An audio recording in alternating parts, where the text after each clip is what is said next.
All right, let's dive in. Today, we're all about ASMR. ASMR, yeah. Maybe you're listening, getting ready for work, or maybe ASMR is totally new to you. Right. Whatever brings you here, we're going to unpack it all. The science behind it, what it feels like, and even some surprising benefits. Yeah. Plus, we've got a ton of research to dig through, so I'm really curious. Does whispering and tapping really do all that much? Well, what's interesting about ASMR is that it's really personal. Okay. Like, it's not just about hearing a certain sound. It's really about how your brain takes that sound and turns it into, how it makes you feel, I see. the effects it can have on you. Right. So before we get too far, let's talk about that tingly feeling, the one everyone's always talking about. Yeah. Some of the research I have here, it says it's like a light static or a gentle electrical kind of feeling, hmm starting at your head and then moving down. Yeah, like a wave of calm Right. washing over you. But not everyone feels that, right? Absolutely. Not everyone gets those tingles, and that's totally normal. Okay, so what we're learning is that people who are like really sensitive to things, like sensory things, they're more likely to experience ASMR. Right. Yeah. Okay, so what about these triggers? Whispering, tapping, crinkling paper. The list goes on forever. What connects them all? It's not just about the sound itself. Think about it. A lot of those triggers, someone whispering or organizing things carefully, it's all about slow, deliberate movements. Okay. And it feels personal. It's like a way of saying, hey, everything's safe and calm, but without actually saying it. Like when you watch someone like perfectly fold laundry, and it's so satisfying. Exactly. It's about focusing your attention and seeing that order and predictability. And, especially these days where everything's so chaotic and there's information overload, Yeah. those slow, intentional movements can be so soothing. So it's almost like ASMR is giving our brains a break from all that crazy stuff. Yeah, in a way, yes. Yeah. And that's where those emotional effects come in. Right, you mentioned feeling calm.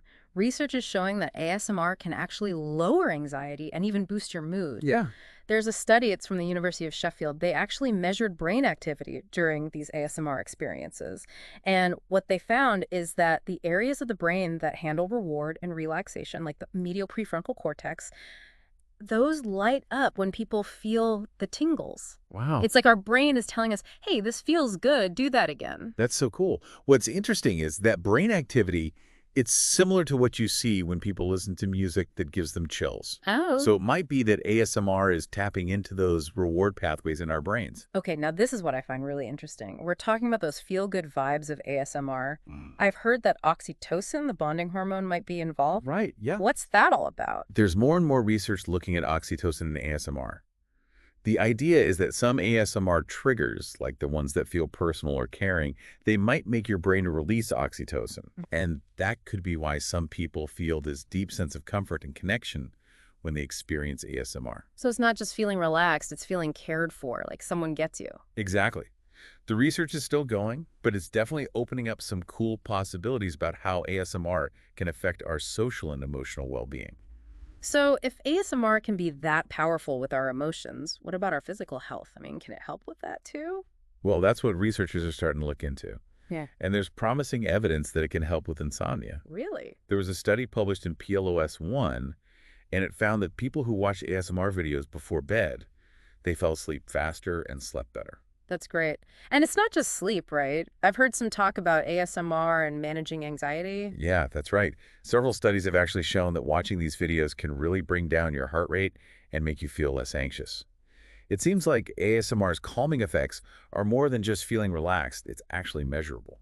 Wow, so ASMR is like a natural chill pill. That's pretty amazing. It really seems like it could be.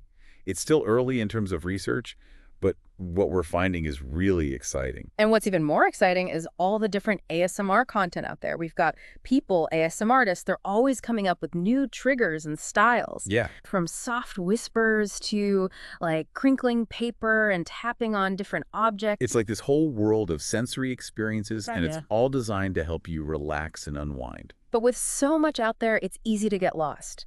What are some of the main categories or genres our listeners should know about? Well, one of the most popular is what we call intentional ASMR. Okay. It's where creators make these videos specifically to trigger those tingles. You'll see a lot of whispering, tapping, and close-up sounds in that category. So it's about creating that like really immersive experience. Exactly. And then there's what's called unintentional ASMR. Okay. These are videos or audio that weren't meant to be ASMR, but some people find them triggering. Like what? Think of those Bob Ross painting videos or how-to videos on YouTube. No. Wait, Bob Ross? Really? I gotta see that. Yeah, you might be surprised. It's his gentle brushstrokes and his calm, soothing voice Oh, that can agree. create that ASMR effect for some people. So it's not just the content, it's the way it's presented. The intention behind it, the tone, even the creator's personality. Absolutely.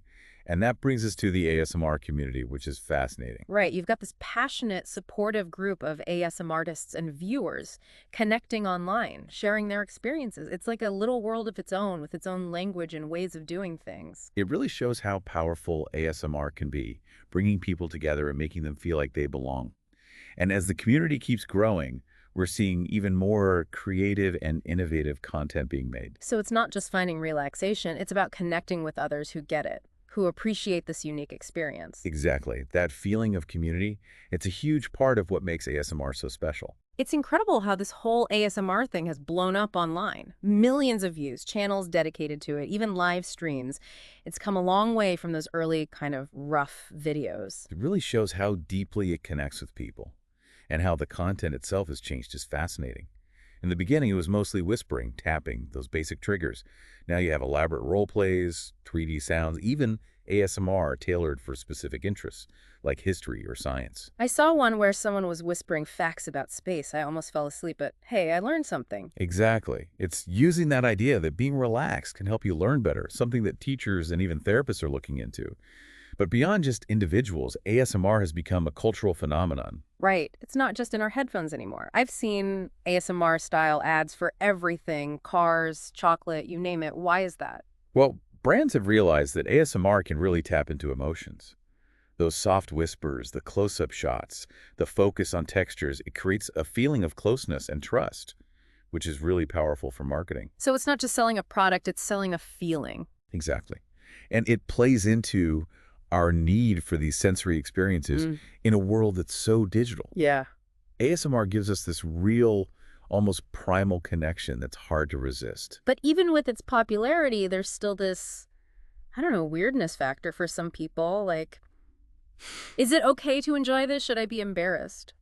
It's unfortunate because a lot of that skepticism comes from misunderstandings. Yeah. People hear whispering and make judgments without actually experiencing all the different types of ASMR out there. Yeah.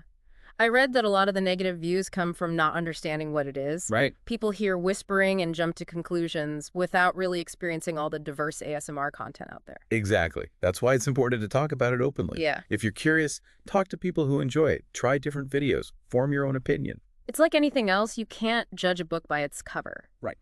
And you definitely can't judge ASMR by a few random clips. Absolutely. Mm. And I think it's important to remember that most ASMR content is made to help people relax, de-stress, and just feel good. Which brings us back to that feeling of being cared for. Like having a virtual friend whispering comforting words or guiding you through this relaxing experience. That's a great way to put it. Yeah. And for many people, that connection, even if it's a virtual, can be really helpful, especially if they're feeling lonely or isolated. It's like finding comfort in a shared experience, even if it's through a screen. And that makes me think about the therapeutic potential of ASMR. I know we touched on it earlier, but I think it deserves a closer look. I agree. While more research is definitely needed, the early findings are really promising. We've seen how it can help with sleep and anxiety, but now there's research on its potential for pain management. Yeah, there was this study from the University of Sussex, and they found that people who watched ASMR videos while they were experiencing pain actually reported feeling less pain. Wow. It's like ASMR is distracting the brain from focusing on those pain signals. That's one theory. Yeah. Another is that ASMR could be triggering the release of endorphins, which are our body's natural painkillers. So instead of popping a pill, you could put on your headphones. It's a fascinating possibility, Mm-hmm. and one that researchers are really digging into. There's also growing interest in using ASMR to help people with chronic conditions like fibromyalgia or migraines. So it's like ASMR is unlocking this whole new toolkit for managing our physical and emotional well-being. It's a very exciting time to be researching this phenomenon. The more we learn about how it works, the better we can develop targeted and effective interventions. And as we keep going deeper into this ASMR world, we're finding some truly mind-blowing possibilities. One article you shared talked about how ASMR might help with focus and concentration. Is that right? Yes, there's some early evidence suggesting that ASMR could actually boost your cognitive function. Really? One study found that people who listened to ASMR while they were doing a task that required a lot of focus, they actually performed better. So it's not just about relaxation, it's about improving our mental abilities. That's amazing. It really is. And it challenges those ideas we have about what it means to be productive. We usually think of focus and productivity as needing lots of energy and alertness. That go, go, go mentality. Exactly. Yeah. But ASMR seems to suggest that being calm and relaxed can actually help you focus and be more productive. Huh. It's almost like ASMR quiets the mind chatter so you Yeah. can really zero in on what you're doing. So instead of forcing ourselves to focus, we could use ASMR to gently guide our minds into a more receptive state. Precisely. And that's a powerful concept, especially now when there are distractions everywhere. It's like ASMR is giving us permission to slow down, be present, and tap into our own natural ability to focus. And that's a message that resonates with a lot of people. Yeah. We're so used to pushing ourselves to the limit, but ASMR offers a gentler, more compassionate way to achieve our goals. It reminds us that sometimes the best way to achieve something is to let go and let ourselves be guided by our own inner wisdom. Beautifully said. Yeah. And that's the essence of ASMR. It's about tapping into the power of our senses and allowing our minds and bodies to find a state of balance and harmony. Okay, so we've explored the science, the sensations, the cultural impact, but I'm curious, are there any ethical concerns surrounding ASMR? That's a great question. It is, yeah. As with anything that's growing this fast, especially when it's about personal experiences and well-being, there are definitely things to think about ethically. Right, like I've seen people talking about ASMR being used to manipulate people, especially in advertising. Is that something to worry about? I think it's definitely worth considering. While ASMR on its own isn't necessarily manipulative, the techniques they use to create it, like whispering and those close-ups, can be used to get a strong emotional response. So it's all about the intention behind it. Exactly. It's important for both the creators and the people watching to understand that ASMR can be used in ways that might not be in their best interest. And what about the people making this content? There's a whole industry around ASMR now, with some people making good money from their videos. Are there ethical issues with ASMR becoming a business? Absolutely. As it becomes more mainstream, it's important to make sure creators are treated fairly and that they're being paid properly for their work. There's also the issue of exploitation, especially for smaller creators who might not have the same resources or leverage as the big channels. It's like any creative field, you need transparency and fair practices to protect both the people making the content and the people consuming it. Exactly. Yeah. And as ASMR keeps growing, it's important to have these discussions about ethics and to create guidelines that promote responsible and sustainable growth. So it's about finding that balance between the potential benefits of ASMR and making sure it's being used ethically and responsibly. Precisely. And I think that's an ongoing conversation that needs to include everyone, researchers, creators, the people watching and listening, even policymakers. It's a good reminder that even something as simple as listening to whispers or taps can have really complex social and ethical implications. And that's what makes this feel so fascinating to research. It's not just about the science of sound and how it makes you feel. It's about understanding how those feelings connect with our emotions, our behavior, and even our values as a society. Well, I think it's safe to say we've only just scratched the surface of this topic. There's so much more to explore and learn about ASMR. But for now, as we wrap up our deep dive, what are some key things you want our listeners to take away? I think the most important thing is to embrace the wonder and curiosity that ASMR sparks. Don't be afraid to try different triggers, different creators, different styles of ASMR. It's about finding what works for you. Exactly. And remember, ASMR is more than just a temporary feeling. It's a glimpse into how our senses, our emotions, and our brains all work together. It reminds us that our bodies and minds are capable of amazing things, and that there are still so many mysteries out there to uncover. And as we continue to learn about ASMR, I have no doubt we'll make even more amazing discoveries that will challenge our beliefs and deepen our understanding of what it means to be human. It's been awesome exploring this with you. Your insights have been so helpful. The pleasure was all mine. And to our listeners, thanks for joining us on this deep dive into the world of ASMR.